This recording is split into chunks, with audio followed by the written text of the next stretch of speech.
Yo, what's going on, ladies and gentlemen? How y'all doing today? I got a special video for you guys today. We're going to be talking about friendship, the philosophy of friendship, and like certain things from certain philosophical scriptures, mainly by Friedrich Nietzsche, guys. So let me know in the comments if you guys agree with any of the points that I make, if you guys make any connections, or if you disagree. Completely open to that. Let's have a discussion in the comments. Tell me what you guys think about all this. Before we get started, though, I just absolutely decimated a clean PR.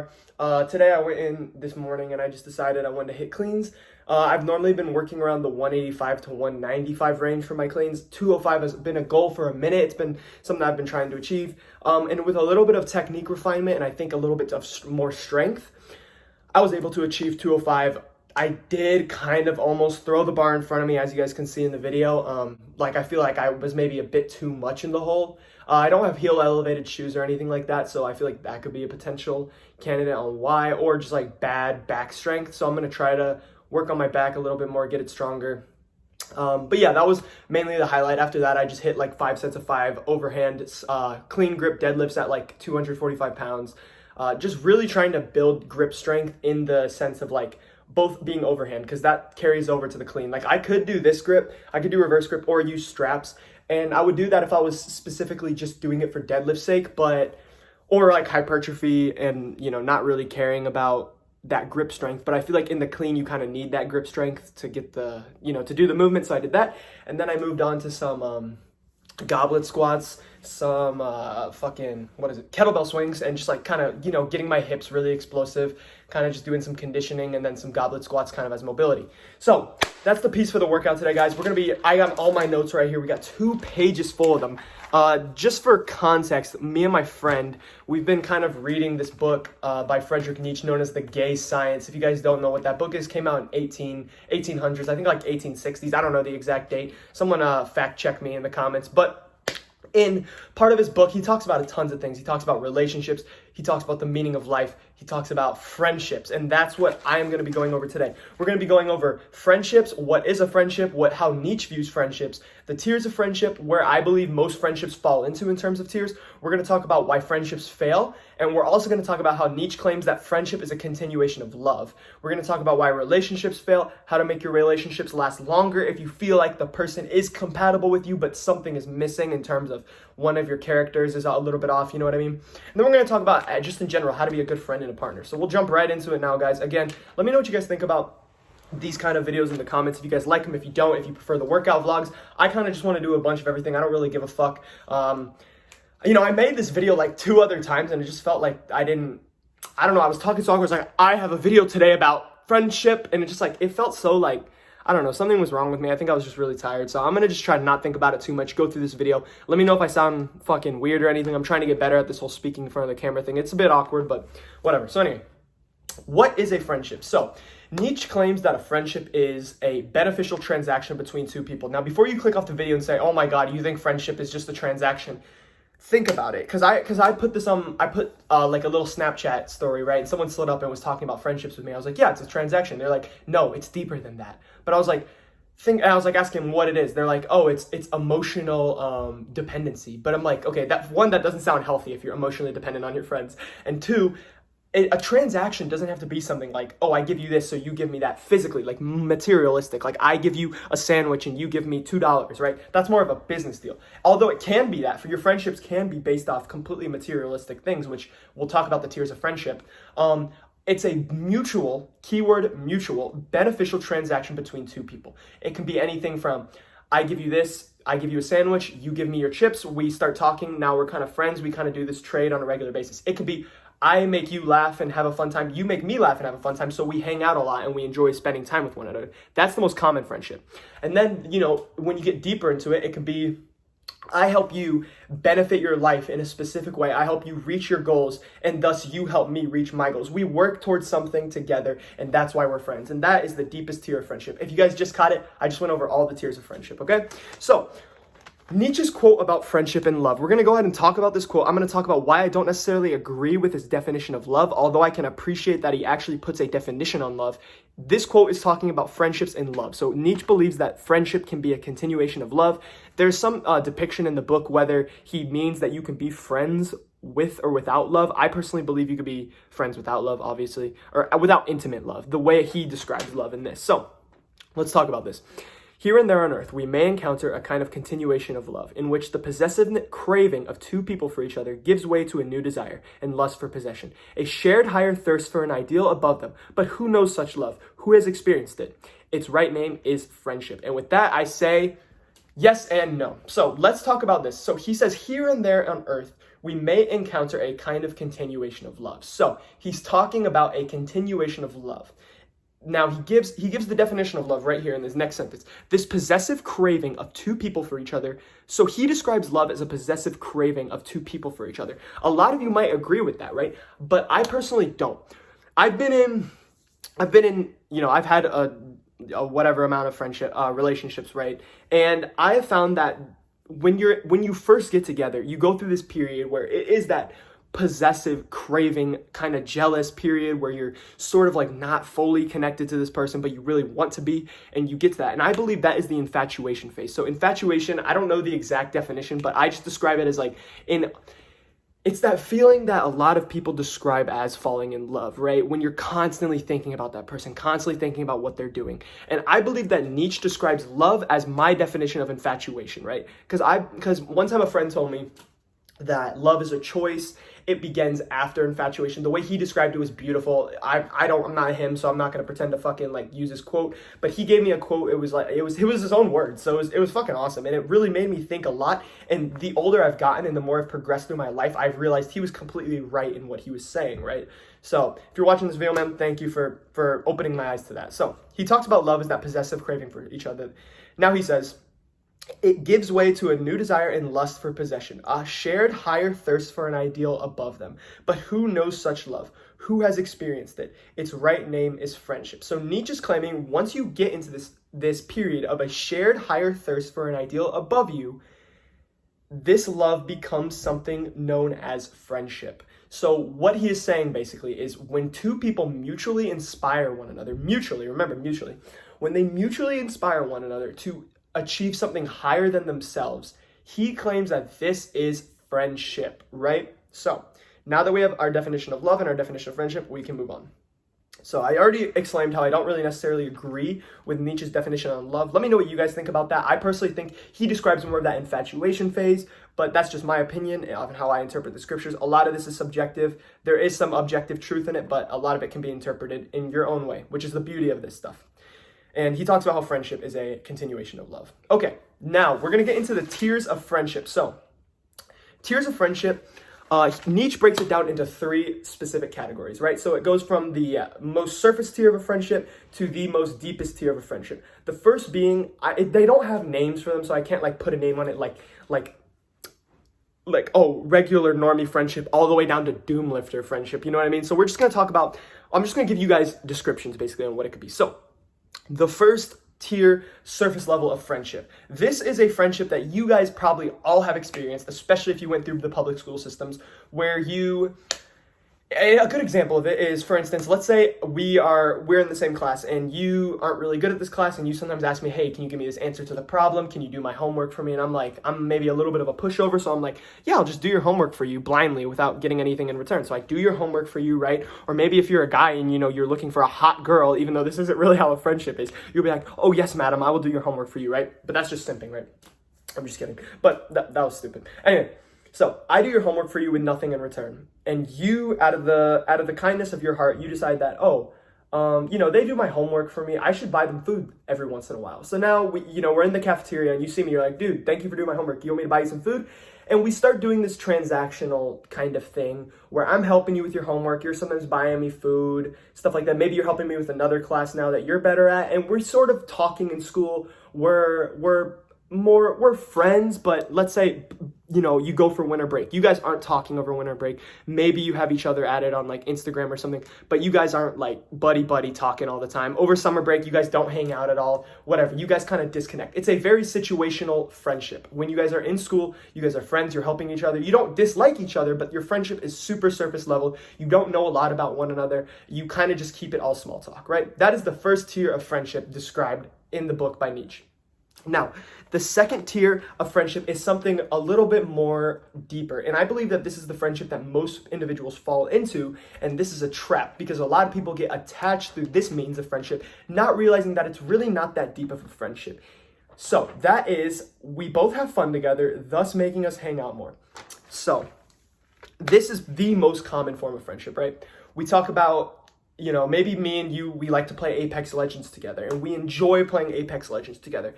Is Apex Legends really making us better people? No. Is it really helping us work towards a goal in life? Maybe if we're esports players, yes, but no, it's not. It's completely for entertainment, right? Let's say we like to go out drinking together and we have so much fun and oh my God, we just have to hang out all the fucking time. But all we do is have fun together. We've gone underneath the iceberg and we're looking at the iceberg, but we haven't reached the bottom of the iceberg, okay?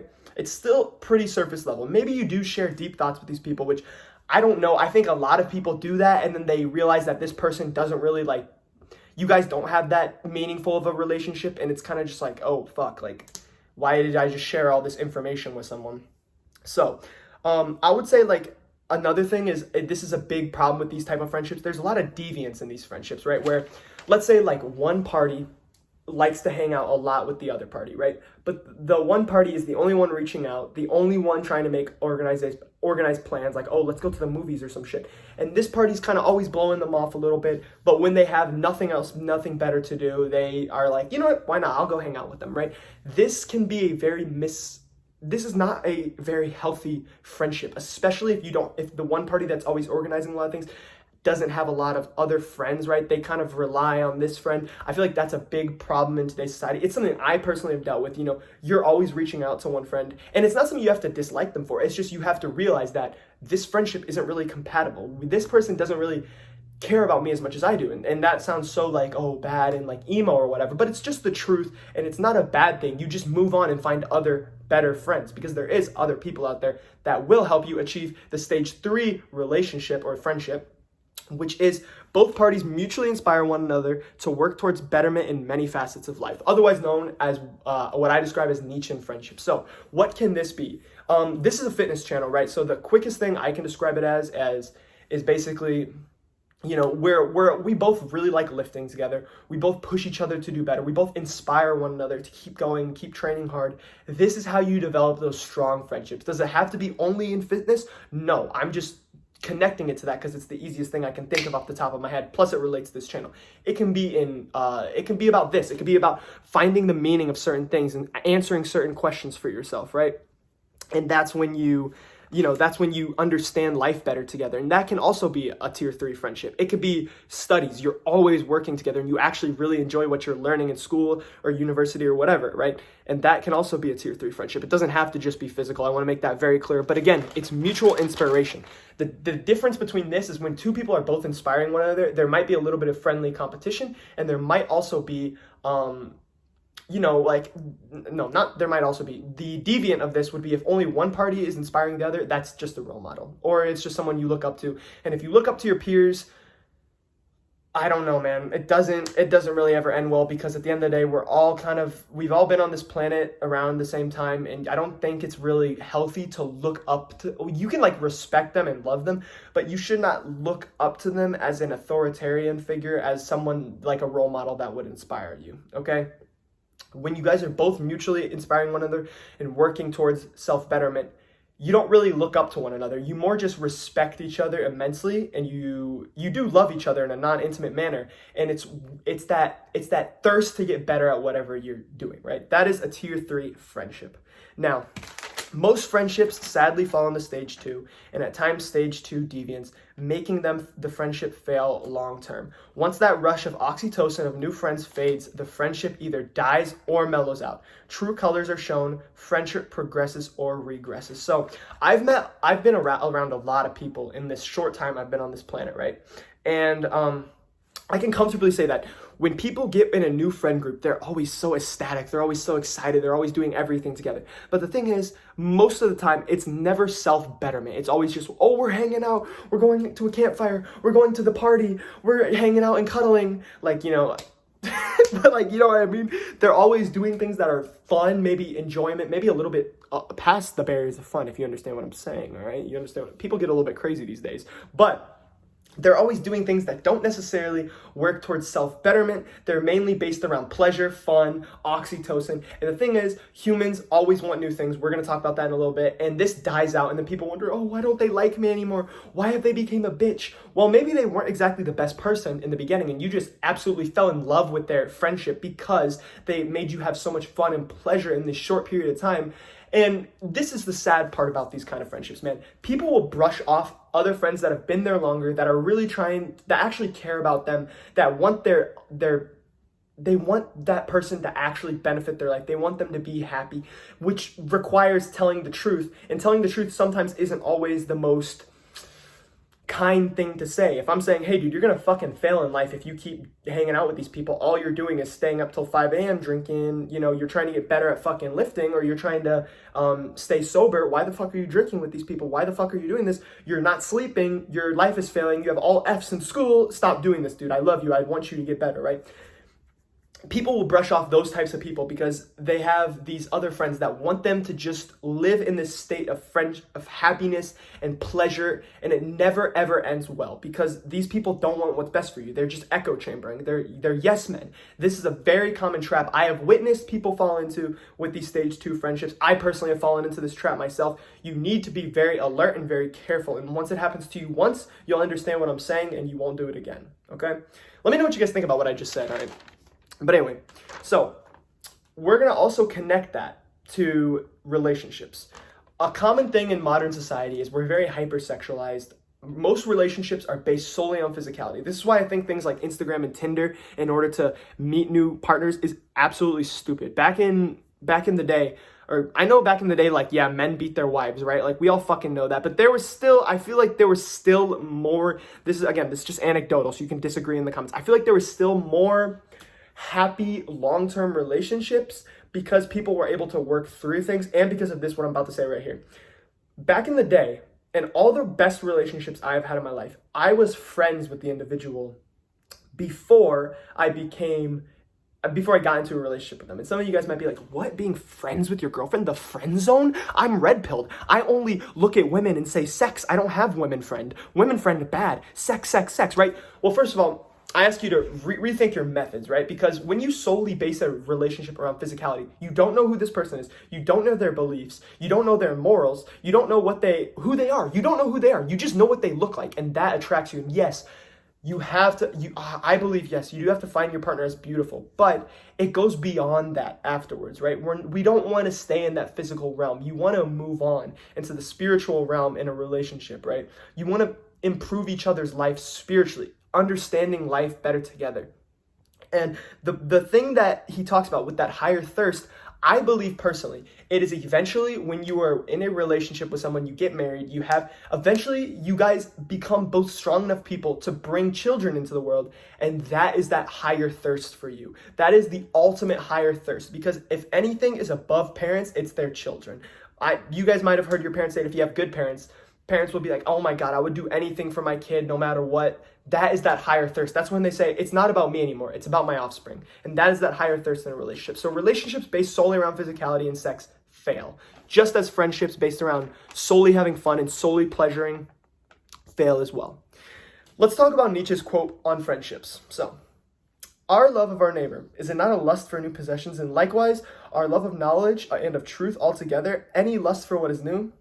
Gradually we become tired of old and what we safely possess, and we stretch out our hands again. Even the most beautiful scenery is no longer assured of our love, after we have lived in it for 3 months, and some more distant coast attracts our avarice. Possessions are generally diminished by possession.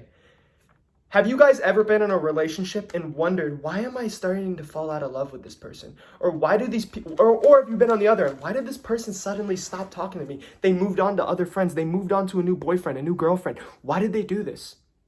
You guys, think of human nature, right?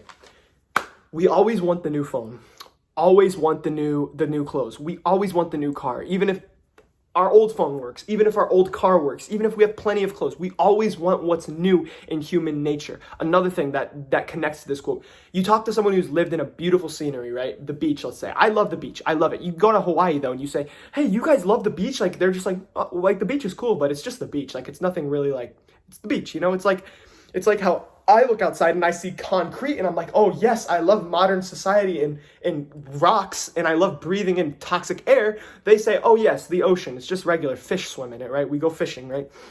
So they don't really see it as something that's special. And he says, even the most beautiful scenery, once you've lived in it for 3 months, it's not that beautiful. So let me ask you guys this. If that wouldn't be common in human nature for everything else, why wouldn't it apply to friendships and relationships?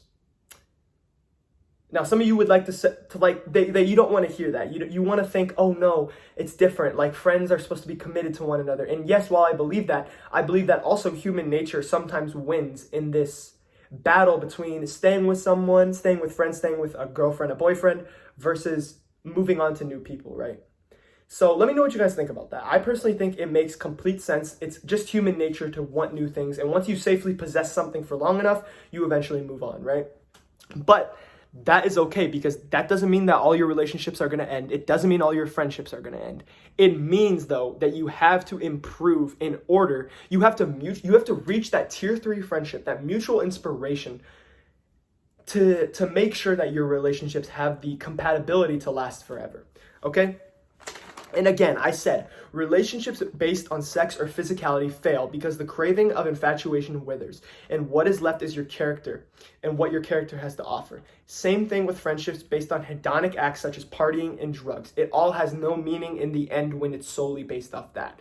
A relationship based around physicality and only around sex is really fucked up when you think about it, because I don't know how to put this into words, but it just has no meaning. You have to try to reach a spiritual understanding, an emotional understanding of one another. I might be sounding like a hippie to some of you guys, but those of you who have been in relationships that have been successful, you know exactly what I'm saying, right? Where you guys actually really love each other. You have to reach that tier 3 friendship in order to be happy in any relationship, okay?